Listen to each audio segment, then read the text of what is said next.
皆様ご起立ください。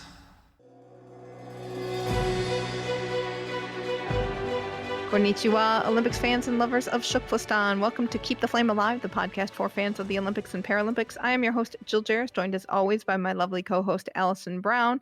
Alison, konnichiwa. Konnichiwa. I'm a little sore from going splat off the high bar. Oh my goodness. It was an unbelievable competition in artistic gymnastics that closed it out. And you had talked yesterday about how lovely it was to have a gymnastics competition where if you fell, you were out. But well, we'll get to talking about going splat. Exactly. So it was day 12. We're on day 12 already? We are on day 12.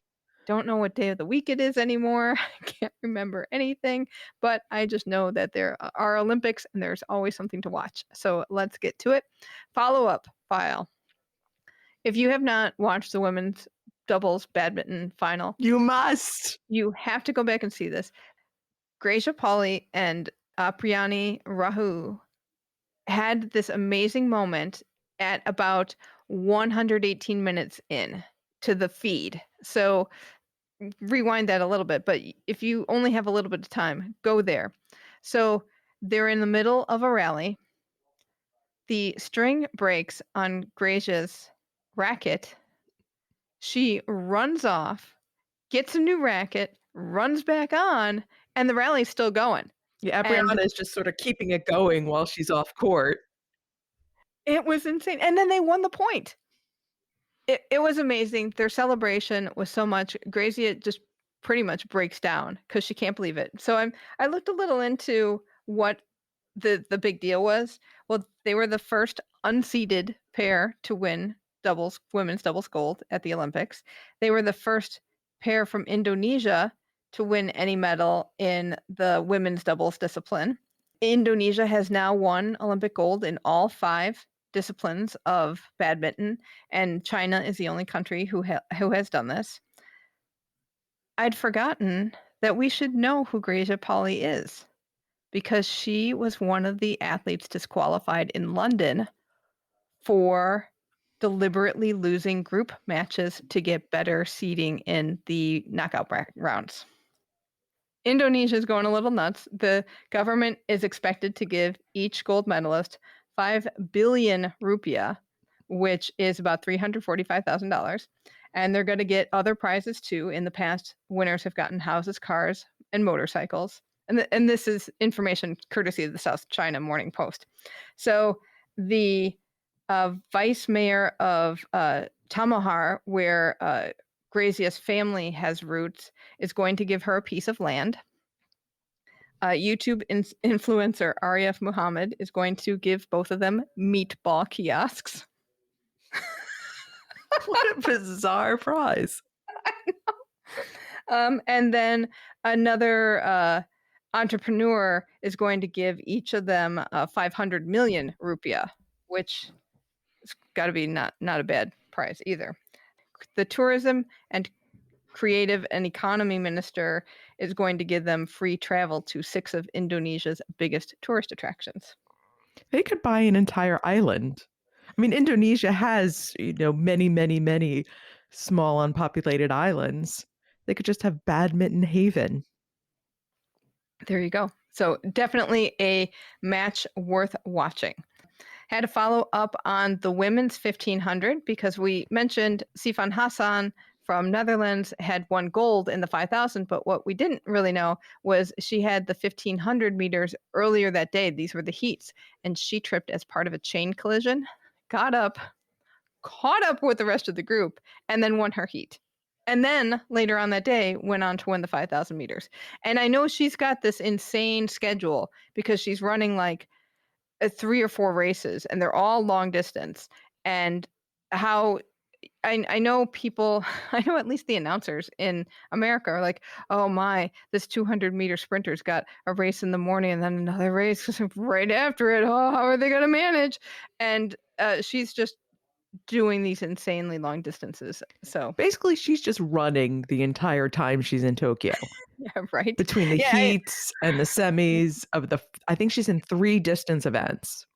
Yeah, it's crazy. And I had read somewhere that she declined to go through the mix zone and after one of her races, and the official was like, basically, she said, I got to go rest for my next race. And good on her for saying no. So when I was a kid, there was a commercial for a local news station about there goes that news van again, meaning the news van was everywhere. So I think in Tokyo, it's, oh, those Stephen Hassan again. She's everywhere on the track. Yesterday, we talked about my officiating or volunteer job possibly being driving the relief pitcher cart at the baseball venue. Well, that apparently is getting mixed reaction from the players, according to the Asahi Shimbun. I'll put an article up in the Facebook group, and I'll probably tweet it out too, because this cart is not new to Japan pro baseball, but these carts were apparently made for the games, because I believe they're labeled Tokyo 2020, and some of them just don't know what to do with it, and they just don't like the ride. They're a little worried that it's not going to be safe. So I don't know if I'd want to do that job now. They do not want to be held in the comfort of the leather of the glove. It does not cushion them the way it should. With the Belarusian situation, the IOC has decided to launch a formal investigation of the situation, and the National Olympic Committee of Belarus, they have said, we don't know how long this will take. So I would not imagine that this is going to be done before the end of the games. So keep listening to the podcast after. We will keep an eye on it. I vaguely remember in the winter there was an investigation of the Belarusian NOC. Does that? Yeah, I think some strongly worded letters were sent, because remember, there were allegations that some athletes were being withheld funding because they disagreed with the government, and that's a real tough issue here. So they felt they were being discriminated against and went to the IOC, and the IOC is like, oh yeah, you got to stop doing this. So Belarus is living on the edge. In Rule 50 protests, the New York Times reported that Raven Saunders, who won silver in the shot put, and after the medal ceremony was over, but while she was still on the podium, she had a protest. She said there were a whole group of Americans who are planning to protest, so we'll see what happens throughout the games. Rayson Bowden was apparently protesting with the black X with a circle around it that he had on his hand, and it's funny because it's really hard to find a picture of it, because that hand is either behind a back or it's angled so that you can't see it with a camera. And somebody on Twitter pointed out, well, he's getting a lot of press, but if you don't see the protest, how long does that press really last? Is it a protest if nobody sees it? Right. We'll get to hammer throw in a minute, but the other big athlete that people were going to look at was Gwen Berry, who didn't even make it to the finals of the women's hammer throw. So if she had planned a podium protest, that it wasn't going to happen. So we'll see what else any other Americans come up with. However, some other people who could be in trouble for a Rule 50 violation are Bao Shanzhu and Zhong Tianxi from China, who are the women's team sprint track cycling champions.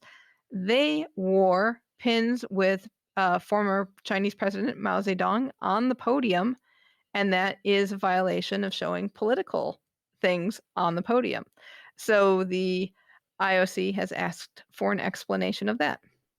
In COVID news, a Moldovan Olympic official who is acting as a COVID-19 liaison officer at Tokyo 2020 went sightseeing in the Japanese capital. So now he's been accused of gross violations.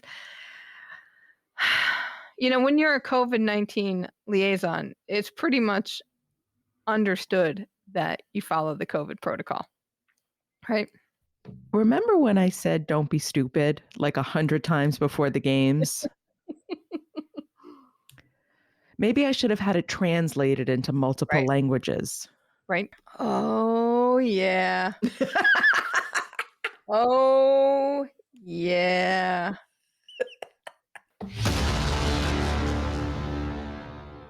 Inside the Games reported that Georgian national shot put record holder Benik Abramian, who was due to take part in the shot put qualifying competition, was suspended provisionally following an adverse finding of an out-of-competition test on July 31. It showed traces of 2 banned steroids, and he did not compete. That's interesting that they're catching things before competition happens. We hope. I do hope that that's the case. We'll find out if anybody else decides to be stupid. In other news, some Australian athletes caused damage to their athletes' village rooms before they left. And what happened is a few beds were broken and a hole was put into a wall. Nothing was said about how big the hole was, but they apologized. And, the team chef de mission, Ian Chesterman, said, oh, well, they apologized and kids will be kids. So they're not going to do any disciplinary action. And also because the beds are cardboard and they're like, the beds are probably going to break. But to me, the better part of the story is that the life-size mascots went missing. And just the fact that there is an emu and a kangaroo as life-size mascots in the Team Australia block is the most interesting part of the story to me. But they came back home, and Chesterman said in the Asahi Shimbun, they reported that he said, "It seems they enjoyed a pleasant holiday in Deutschland." The mascots enjoy holidays in the village from time to time, but we're very pleased that they are back. Well, Marnie McBean has been posting how Ocha, the Canada's moose, has been wandering around the village. So this seems to be a way for the athletes to have a little fun in this sort of no fun situation they're stuck in. Exactly. Listener Meredith posted in our Facebook group a question wondering what would happen for, if anything, as a remembrance of the victims of the 1945 atom bombing in Hiroshima. And guess what? The IOC rejected Hiroshima's request to honor these victims by having a moment of silence at the venues and other Olympic places on the day of the bombing. The organizing committee said there were various reasons for this because, and the biggest one is that the closing ceremony has a segment commemorating people who have died in historic tragedies, and it's based on an IOC policy. So that's when people of Hiroshima should share their feelings, basically. Well, considering it took them all this time to acknowledge the victims of 1972 that happened at an Olympics, they're certainly not going to jump to acknowledge the victims of Hiroshima. Right. I would agree with you on that. So where is Marnie McBean today? So far, she has been to canoe sprint, volleyball, water polo, and sport climbing. Very nice. She's getting around. She is not letting up. What officiating or volunteer job do we want? So remember you mentioned a few days ago about the athlete moment where it had the screen so that athletes could talk to their families at home? Right. Well, it seems like it is at every venue. Mm-hmm. And yesterday at athletics, I noticed that there is an assistant who helps get the right screen connected. I want to be her. This is so you. Like connecting people. This is so you. And the best part was after the hurdles, which we'll get to, the Brazilian runner Dos Santos, the girl who had helped was standing there crying as Aww. she was watching him talk to his family. Aww. It's my job. Also, yeah, and I think you would also be like, just you'd have your headphones and whatever radio communication. She had a clipboard. And a clipboard, and then you would have like a big box of Kleenex around your neck because you would need it for every athlete. I think I'd have it on my hip so that everybody could just take one as they come by. I saw the hurdle cart that you mentioned after the 400-meter hurdles. I saw it and like, ooh, that is a job to have. However, with the end of the gymnastics competition, there is a job that I found out about during the U.S. Classic gymnastics meet when our TKFLASTANI Chelsea Memel fell off the uneven bars. And there is a position who is a timer who times the 30 seconds that they have to get back on the bars. And I'm very good with timing 30 seconds on a stopwatch, and I have very good stopwatches. So I would love to have that job. How is our fantasy league doing? Pretty much the same as yesterday. In the main fantasy league, Sholastan is still killing us all at 687. India Delight is holding strong in second at 275. Colibri's at 248. I'm sorry, Jill, you fall into fifth. That's okay. I keep forgetting to lock in my days. Yeah, and I'm doing it to myself. brackets are unchanged from the last couple days, so I guess we haven't gotten new results. Okay, very good. So what is up with Mike and Maya? This is Mike and Maya who are in the Toyota's first date ad where Mike asks Maya to the dance in the school hallway, except for Mike is actually on a big robot propelled screen because Mike is in the hospital with broken leg. And we've seen it about 25,000 times, At I think, least. so far. It's amazing, but I will note that there are new commercials going on my feed nonstop because I'm getting sick of the guy who can't figure out where the tennis park is without Google. Anyway, so listener Brian has a theory. He thinks that Maya's dad is the guy in the Chevy truck commercials, which are also on play, I guess, on the broadcast stream, because there is a cat in the commercial who acts like a dog, and the cat's name is Walter. And Walter like jumps in the water and fetches balls and chases cats up trees and does all these things that dogs would do. And when I looked at this commercial, he does bear a striking resemblance to Maya. You could put the two, you could say that if they were standing next to each other, yeah, I'd believe that she is his kid. So there's potential for a big log automotive collaboration at the Olympics. But would that mean that Walter is also Maya's cat? Because I think Maya would have a much cooler cat than Walter. And Walter? Well, yeah, she'd have to, unless her parents were divorced and she lived with mom. Because dad also looks like he could be living on his own. Because he's going on all these adventures just with Walter the cat. Mm-hmm. I could see him being a divorced dad. Yeah. Because he's really into that workspace on his truck. Yeah. So he probably is a workaholic. Okay, to be continued. And if you have a theory about Mike and Maya, we would love to hear it.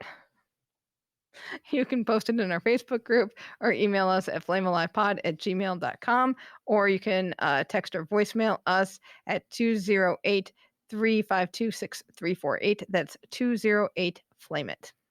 Okay, before we get to today's action, we would like to tell you a little bit about our Kickstarter campaign that is to help us get to the Winter Olympics and Paralympics in Beijing. We've been accredited, which is a big surprise to us.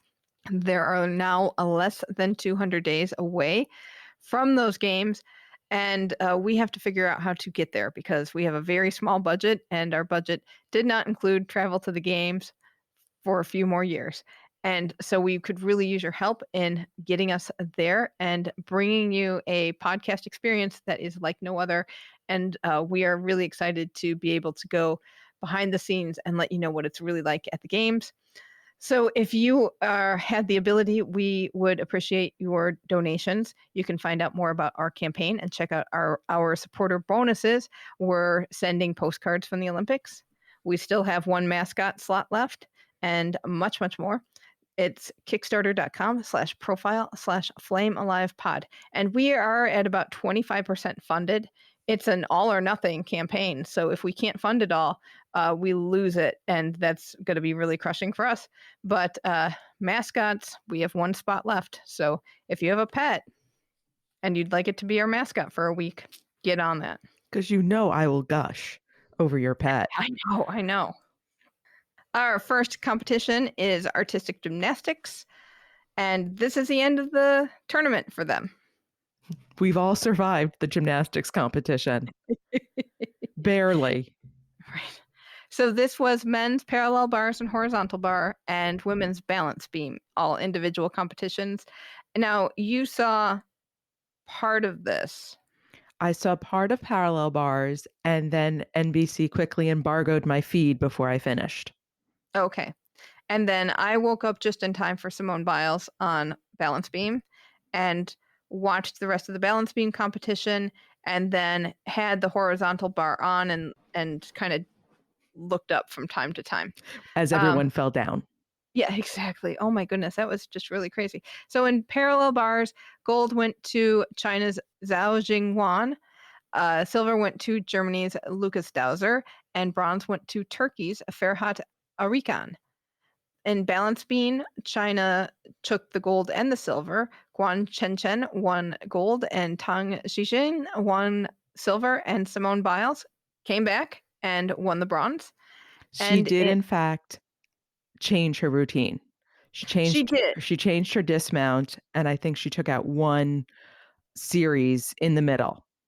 Oh, okay. I wasn't aware of that, the series bit. I knew she took out the twist. She just did a double pike as a dismount, so that was a little lower difficulty for her, but her routine was clean and very well done. I was honestly she did some wolf spins, and I was honestly worried that that would mess up her equilibrium a bit, and did not seem to factor. She seemed to be very happy to be back in competition. The beam competition was really good. The Chinese gymnasts were, I mean, they won for a reason because they were excellent. Yeah, this is the first time that China has really factored all tournament. Right. It's been disappointing Olympics for them, so it'll be interesting to see in the next. It's not a quad; it's a trio, I guess. The next 3 years, because gymnastics is a place where they expect to medal a lot, and they did not this time. Then in the men's horizontal bar, when you fall in horizontal bar, you really fall. And you talked yesterday about how great this apparatus is. And it is also my favorite apparatus in the men's. And gymnasts were falling off left and right, falling twice in one routine. So if it was really, really sad. If you were clean or cleanish, you could have gotten on the medal stand. So gold went to Japan's Hashimoto Daiki, silver went to Croatia's Tin Srbic, and bronze went to ROC's Nikita Nagorny. So usually in high bar, in the apparatus final, because you've got high bar specialists, they're doing these release moves that are not humanly possible. But this, everybody fell down. Yeah. And again, that goes back to the conversation we had about, is it better to have more difficulty and not have a clean routine, or have a clean routine with less difficulty? And with the not clean routine with a high difficulty, you're also dealing with a higher danger factor.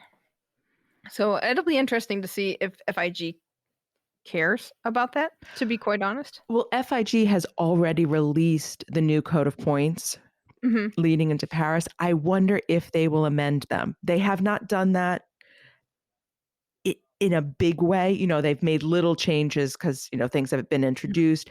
But I wonder if they'll turn around and say, you know what? We take it back. We're going to redo it again based on what happened at this Olympics, which is usually how they do it. And Nastya Lukin said on Twitter that nothing makes me happier than the rules being changed and a tie at the Olympic Games not being broken, especially if and when the difficulty plus execution scores are the exact same. So that must be talking about the floor routine. With the double bronze. Yes. So we were right to be confused. There was a rule change. Exactly. Moving over to artistic swimming, where Arsha Klastani, Jacqueline Simoneau, and Claudia Holzer competed in the duet technical routine. They are sitting in 5th place and have qualified for the final round. They were thrilled with their scores. They were, which is good. So themes that we saw in artistic swimming, we saw a baseball routine, including hats. Which I did see. I didn't watch all of it because I love Jacqueline, and I know artistic swimming is insanely difficult, but it is also off the deep end when you're talking about these routines. Because I saw the baseball one and I went, baseball hats? And I did see the can one too. Yes. Did you see the one where they did the rock version of Fur Elise and they were pianos? No, I did not. But the best one was the Mexican pair who did flash dance with the headbands.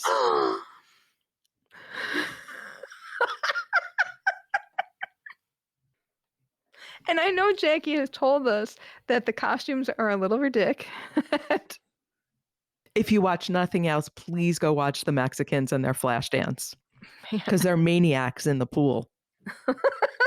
Were they maniacs in their deck work too? Oh, yes, they were. They did the whole little leg move from the movie. Oh my goodness. Oh my goodness. Because I also love deck work and the fact that it's pretty much expected, but they don't judge it. But you have like 30 seconds to strut your stuff and then jump Set in the pool. mood. Yeah, right. And it's just like, well, if you're not gonna, and I feel like artistic swimming is one of those sports where somebody did something that was a little extra and it caught everybody's eye and they said, oh, we got to do that too. And that's where we've gotten all these just outlandish elements of this competition, of this sport. And Shark that's why, fins on your head. yeah, and that's why people make fun of it. So, oh, by the way, because you mentioned this to me before we taped, if you haven't seen the shark fins, they will be back because they're doing the freestyle routine one more time. I will be tuning into that. In athletics, if you have not watched the men's 400-meter hurdles, just stop the podcast right now. Go pull it up. It is the race of the Olympics, hands down. And also, really sad that there aren't 70,000 people in that stadium watching it. Holy cow. So in just a few weeks ago, Karsten Warholm got the world record in the 400-meter hurdles. That hadn't been broken. The last time it was set was like 1992. Yes. Something like that. And so he got the old record. It was 46.70. He goes out for this final and gets a 45.94. Obliterates this record by almost a second, which is unheard of. He's running at almost as fast as a regular 400 sprinter would do, and he's jumping over 10 hurdles while he's doing it. Then the race is fantastic because Varholm's known for his quick starts, and he did get out quick. And the other big competition was USA's Rai Benjamin, and he's known for his finishes. So he was coming strong on the finish with like 2 hurdles to go. And he's coming up and he's just about even to Varholm. And I thought, oh my goodness, Benjamin's going to pass him. And all of a sudden, Varholm found another gas tank in his feet and turned it on and just pulled away from him and won in this brand new world record time. Rai Benjamin, no slouch either. He came in at 46.17, which would have broken the world record too, which is insane. Brazil's Alison dos Santos, he came in at 46.72, which was almost the world record. He got a personal best and a national, like 7 of the 8 finalists got world records or national records or area records or season's best times. It was an amazing, amazing race. If you like beautiful running, this is the race to watch. And they were all so excited but confused. It seemed like their reaction was just, we all just broke the world record, and yet I didn't win. It was unbelievable. But to me, the funniest moment was at the very end. Karsten Warholm went to tear open his shirt, but the top didn't unhook. So he sort of ended up with this cute little keyhole opening. But he didn't quite know what to do with himself. So he sort of went to do the shirt tear, but it didn't tear. And then he realized what happens and he kind of falls over, but then he's excited again. Yeah, I noticed that shirt tear too. It didn't work. And then he starts to cry, but then he starts to jump up and down.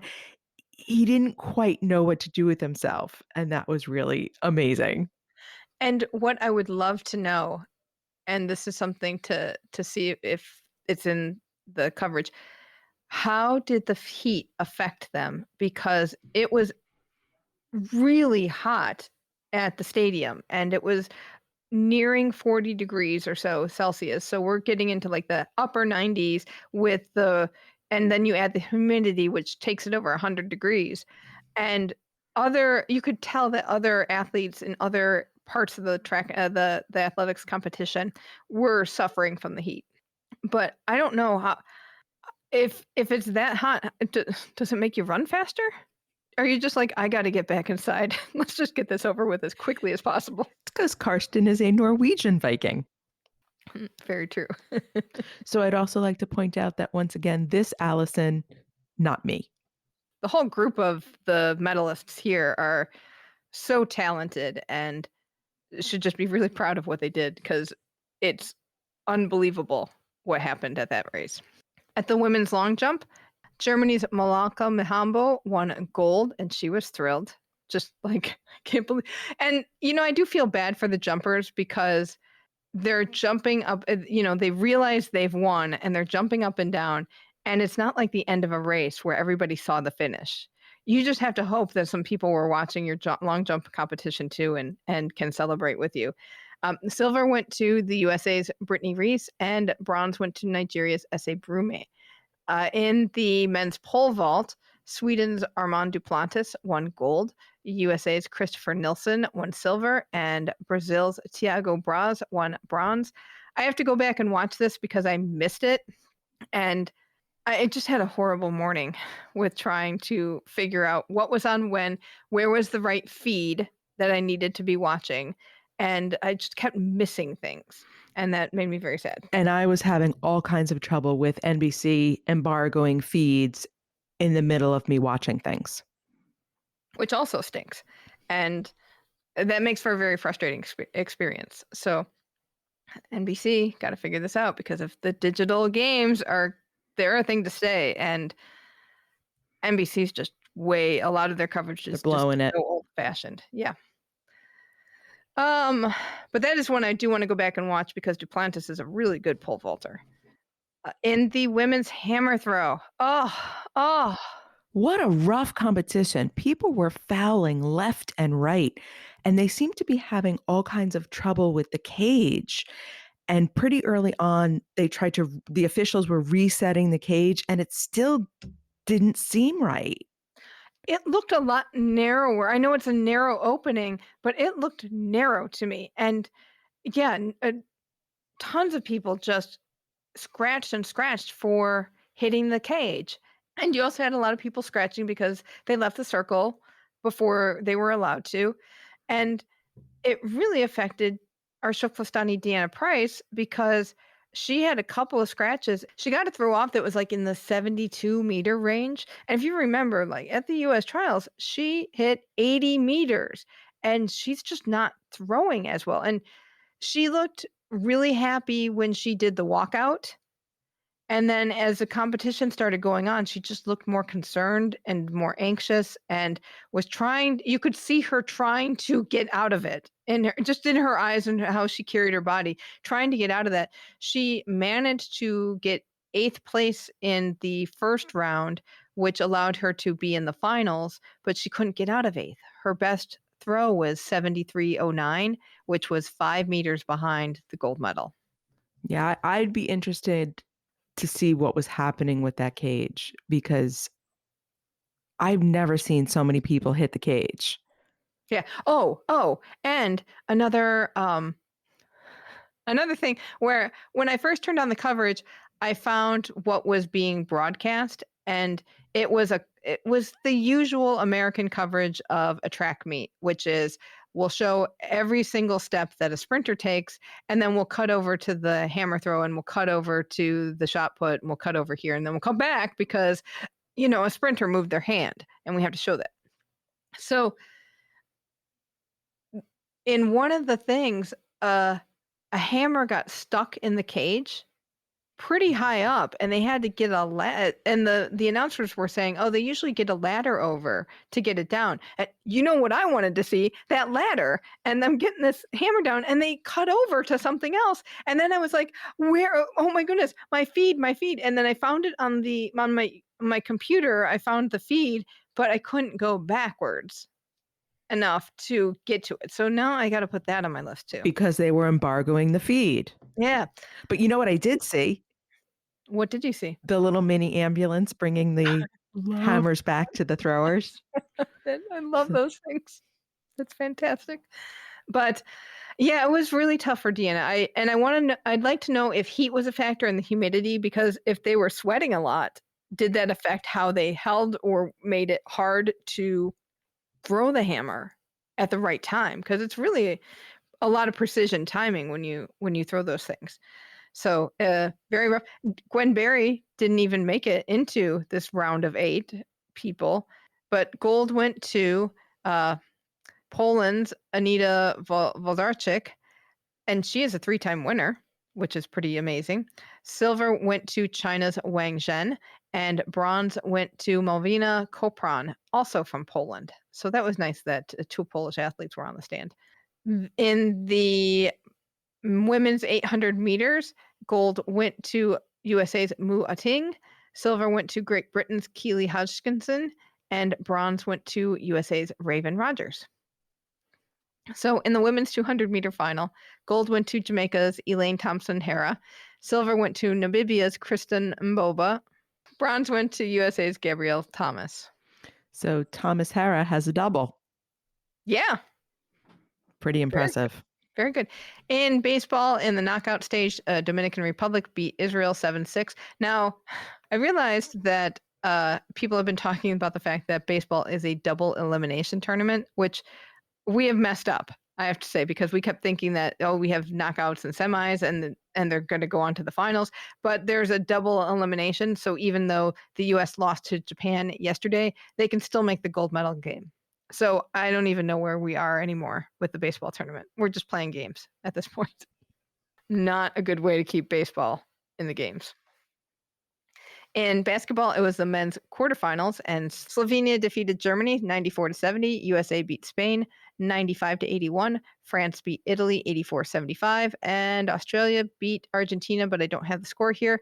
The men's semifinals will be USA versus Australia and Slovenia versus France.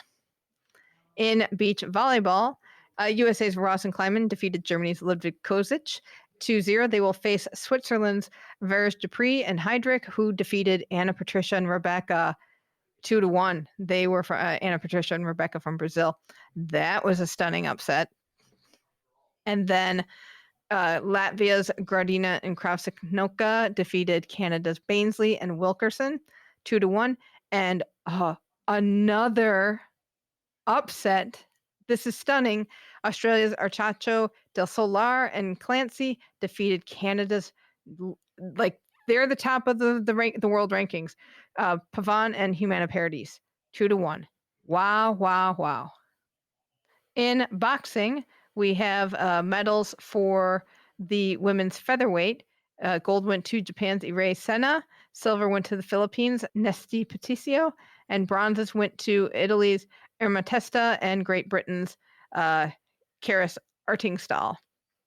In the men's welterweight, gold went to Cuba's Ronald Iglesias, silver went to Great Britain's Pat McCormick, bronze went to ROC's Albert Batirgaziev, and Cuba's Lazaro Alvarez. In the canoe sprint, in the women's kayak single 200-meter, New Zealand's Lisa Carrington won her 3rd straight gold medal in this event. So yay, Silver Ferns. Spain's Teresa Portela won silver, and Denmark's Emma Ostrand Jorgensen won bronze. I did watch this race. Oh. And here was the funniest part. The Portuguese racer was also named Teresa Portela. No. So it got very confusing. So he kept saying Spain and Portugal, but then he would say Teresa, and then he realized, wait, they have the same name. And it's pronounced slightly differently, from the Portuguese and the Spanish, but pretty much you had 2 women with the same name in the finals together. Wow. I wonder if that's happened before. It must. Yeah. Interesting. In the men's canoe double 1,000 meters, gold went to Cuba, silver went to China, and Germany took the bronze. In men's kayak single 1,000 meters, gold went to Hungary's Balint Kopas, silver went to Hungary's Adam Varga, and bronze went to Portugal's Fernando Pimenta. In the women's kayak doubles 500 meters, gold went to New Zealand, silver went to Poland, and bronze went to Hungary. Very nice races. In track cycling, I haven't watched this, but I'm very excited to watch this because, as we know, the Izu Velodrome has fans, but track cycling is also very cool. And it was the women's team pursuit and the men's team sprint. In the women's team pursuit, Germany took the gold, Great Britain took silver, and bronze went to the USA. In the men's team sprint, lots of drama. The Alex Porter, who is an Australian cyclist, he was riding in his qualifier. His handlebar snapped off. He went down. He got floor burns because he got burns and skin damage on his face, arms, and legs. He passed concussion protocol. And so there's a rule in the Cycling Federation that you can get a redo if you go down not because of something that an act of God kind of thing. So if you have a collision with another cyclist, so sad, too bad, you're out. But your handlebar snaps off. Well, that's not supposed to happen. So you get a redo. However, the team had already ridden 1,000 meters, so they're already tired. They're in shock because their teammates been hurt and his bike snapped apart. So they had to ride, but they still had to ride again in within 30 minutes or so, and they couldn't qualify on the second attempt. They're going to have to hope that they can get into the bronze medal race. And apparently the bike component that was involved with the crash has been taken off the market, says the Australian. Have they been taken off the market because of the accident, or have been taken off the market? So, wow. Because of all of a sudden there are questions about the integrity of this component, immediately. And thank you to listener Jennifer for sending us that story. It's intense. And in case I've messed this up, the Alex Porter crash happened in the men's team pursuit. Oh, right, because Alex could be women or men. No, I think you said it was in the men's team. Okay. I don't know anymore. In diving, the men's 3-meter springboard finals took place. Did you see any of this? I watched the whole thing. Oh, tell me all about it. It was up and down. So there was some amazing, beautiful dive. The Chinese were beautiful. The Brits kind of split. There were rounds that were perfect and there were rounds that were a mess. But you have to watch it just to see Evgeny Kutsanov. He's the ROC diver. He has this long, bushy beard and these 2 tattoos on each side of his bald head. He really looks like a Viking. Is he a Russian Viking? Apparently, I didn't know we had Russian Vikings, but clearly, when you see the guy, you'll be frightened of him. I would not dive against him because I think he might come out of the water and hit me with something. Well, I definitely will check that out.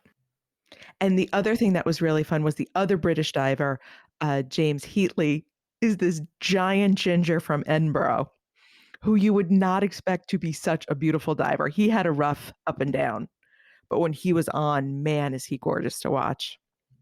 All right. In that, the China's Shi Siyi won gold. China's Wang Zhonghuan won silver. And Great Britain's Jack Law won bronze.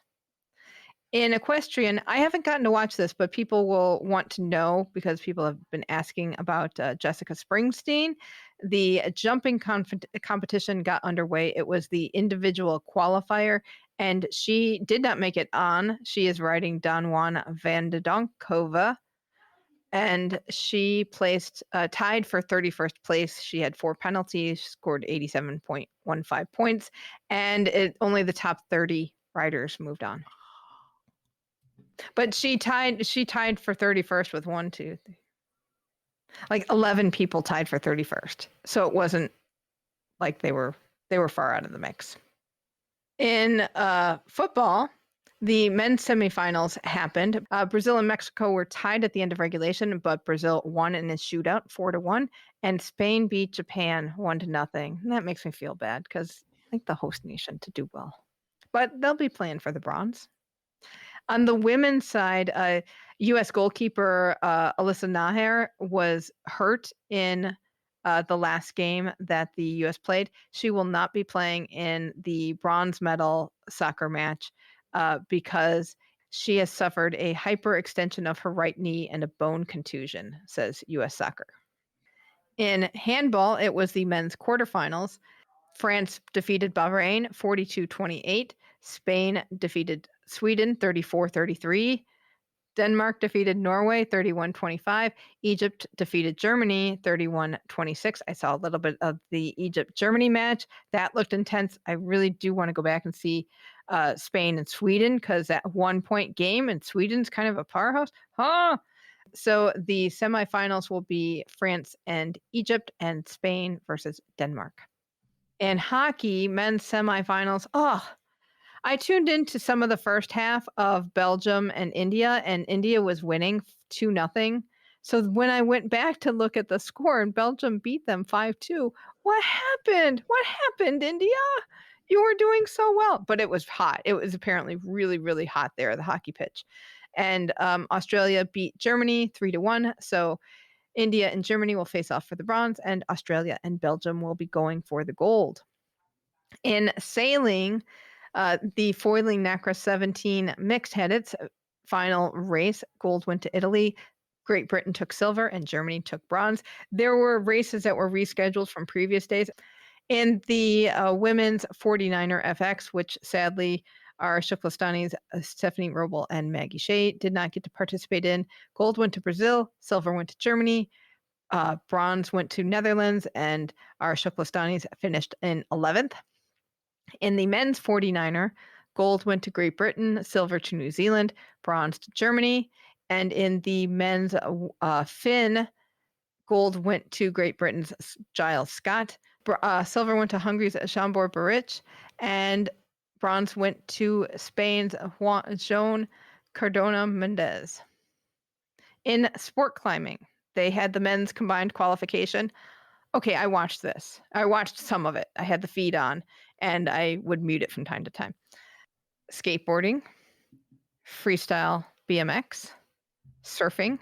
All of you commentators, tune into sport climbing and listen to the people on the feed do the job the way it's supposed to be done. They are so good at explaining the sport as you go along, and they'll like cut away to remind you what the degree angle of the course is like, and show you different things. And they talk about, the course setter intended this for this to happen, and they're trying to figure, it's really fun to see the creativity in these climbers. Honestly, I think this one is going to be the breakout of the new sports added to the program. Surfing might be up there because people seem to really like the surfing competition, but the coverage of it, I think, was so poor that it doesn't make sense.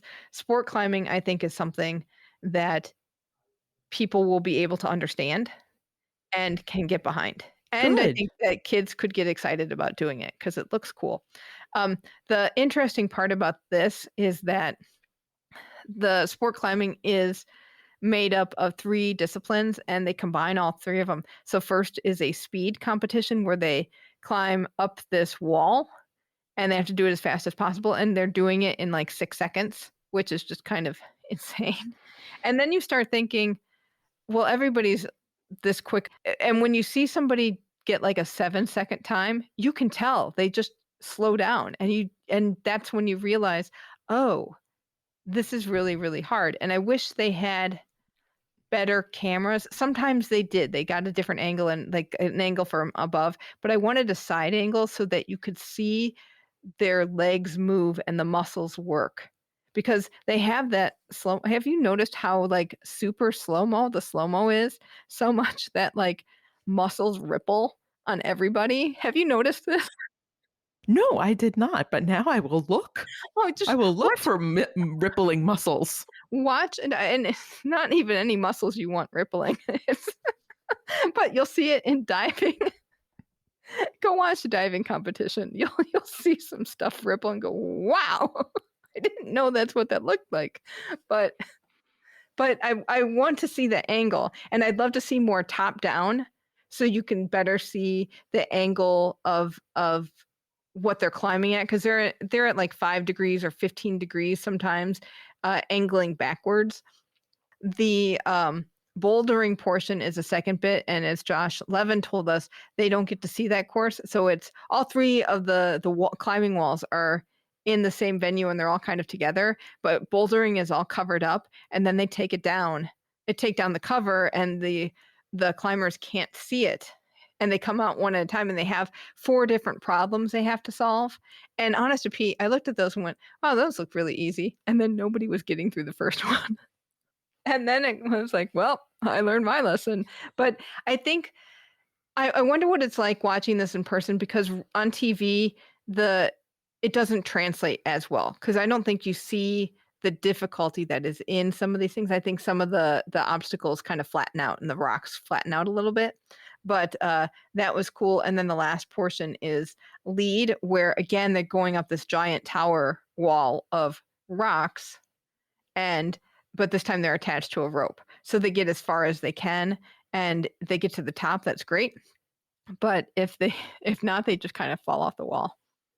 It's a little scary. The interesting thing is that NPR, I believe, had a story talking about how real climbers hate the speed element, because not everybody does that. And I think for Paris, they're breaking out speed into its own competition. And bouldering and lead, which are a lot more similar, and what climbers like about them is that you can be creative. And that is true, especially in bouldering, because you had to figure out the problem, and there are very many different creative ways to solve the problem. And one thing the commentators were mentioning is that on one of the problems, somebody figured out how to solve the problem by facing the audience, and many climbers before them hadn't. And the commentators would say, "Oh yeah, that's how the course setter intended that problem to be solved." Like, oh, you figured out what they wanted. Now I want to talk to a course setter. You want to talk to course setters in almost everything that has courses. Everything and oh my gosh, Alison, you know how much I want to talk floors and turf. I'm so excited. Would you like to know how I would solve this problem? How would you solve this problem? An elevator.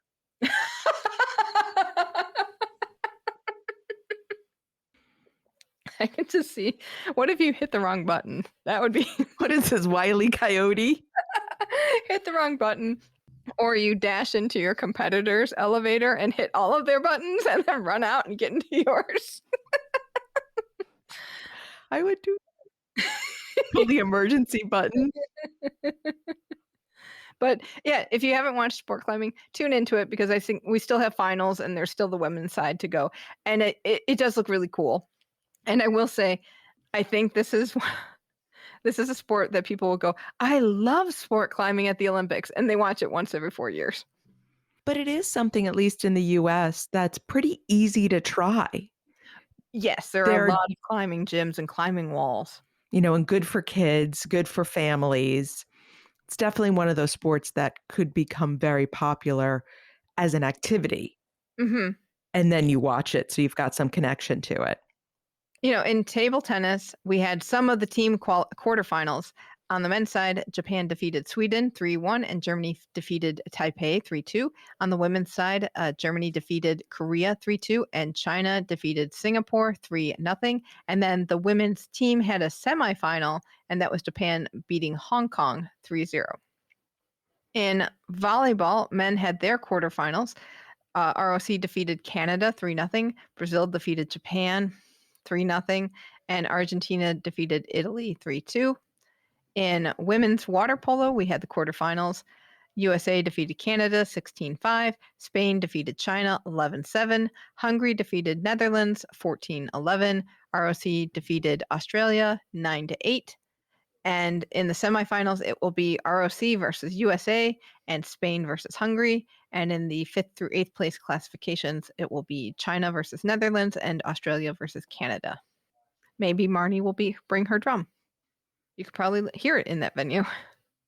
In weightlifting, it was a men's 109 kilo competition. Gold went to Uzbekistan's Akbar Juriev. Silver went to Armenia's Simon Martirosyan. And Latvia's Artur Plesnieks won bronze. In wrestling, our TKFLASTANI Alejandro Sancho competed in the 67 kilo Greco-Roman round of 8. He lost to ROC's Artem Surkov 10-4. It was not pretty, I have to say. The Russian just looked a bit stronger. But it was hard to watch. Not that it wasn't a good match, but because I kept worrying that Sancho was really going to get hurt. Yeah, he got rolled a lot. on this one. So, but Sanjo, you made it that far, so good for you. And so they had finals in the men's Greco-Roman 77 kilos. Gold went to Hungary's Tamas Lawrence. Silver went to Kyrgyzstan's Aksel Makhmudov. Bronze went to Japan's Yabiku Shohei and Azerbaijan's Rafig Huzniov. In the men's Greco-Roman 97 kilos, gold went to ROC's Musa Evloev. Silver went to Armenia's Artur Alexinyan. Bronze went to Poland's Tadeusz Michalik and Iran's Mohammadi Saravi. In the women's freestyle 68 kilos, gold went to Tamara Mariana Mensah-Stock from the U.S. So I really want to see her bout and her victory ceremony to hear Jason Bryant announce her name, because he gets so proud. And silver went to Nigeria's Blessing Obarududu, and bronzes went to Ukraine's Alta Cherkasova and Kyrgyzstan's Miriam Zhumanazarov. Sorry, I need a moment. The fun thing, okay, one of the fun things about Tamara Mensah-Stock is that somehow in the registrations and all of the standings, they reversed her names. So she's Stock Mensah, like they do family name first and then given name in Japan. So I kept, the first time I saw her compete, which was earlier on in her competition, I'm like, Stock Mensah? I thought she was Mensah-Stock. And it was so confusing to me. And then I reached out to Jason. He's like, yeah, they changed it around here. And it's just, if, we're in day 10, day 11, and you're just losing your mind at this point. And I just cannot deal with switching somebody's name around on me. I have to rely on little portions of my brain actually still firing. And now we would like to say a special thank you to our Patreon patrons, whose ongoing financial support means the world to us. Don't make me sorry. I'm sorry. We have. Oh wait, no, it was day 12 today. Holy cow! We've got 5 more days, but patrons, thank you so much for believing in us and supporting us. If you would like to support this insanity, whatever it is now, go to patreon.com/flamealivepod. Okay. What's our Shuklastan watching tomorrow? Which may be day 13, but I don't even know. Thankfully, there's not a lot of Shuklastan going on tomorrow, so maybe we'll get some rest. Jacqueline Simoneau and partner Claudia Holzner compete in the finals of the Duet artistic swimming competition. I hope the Greek sharks don't get them. Or the Bulgarian baseball players. Or the Can girls will just high kick them in the head. I do have to say, I'm bummed that the Can people don't have like little frills on their suits. But I guess what a lost opportunity. Right? You could put frills strategically and still have those super high cut suits because you want to show off the leg line. Just saying. They managed to get headbands in neon colors. She's a maniac in the pool. You know who else is maniacs right now? You and me. So I think it's time for us to say sayonara. And as always, you can email us at flamealivepod@gmail.com or text or voicemail us at 208-352-6348. That's 208-FLAME-IT. Please don't forget our Kickstarter and help us reach the goal of bringing you on-the-ground coverage at Beijing. That's kickstarter.com/profile/flamealivepod. And, if you haven't joined our Facebook group yet, it is hopping every night. So please look for that on Facebook. It's Keep the Flame Alive Podcast. And we are Flame Alive Pod on Twitter and Insta as well, and are having fun interacting with all of you. It's nice to have people to watch the games with. It's been great. So thank you so much. And as we go out to music by Mercury Sunset, thank you so much for listening. Until tomorrow, keep the flame alive. An endless search for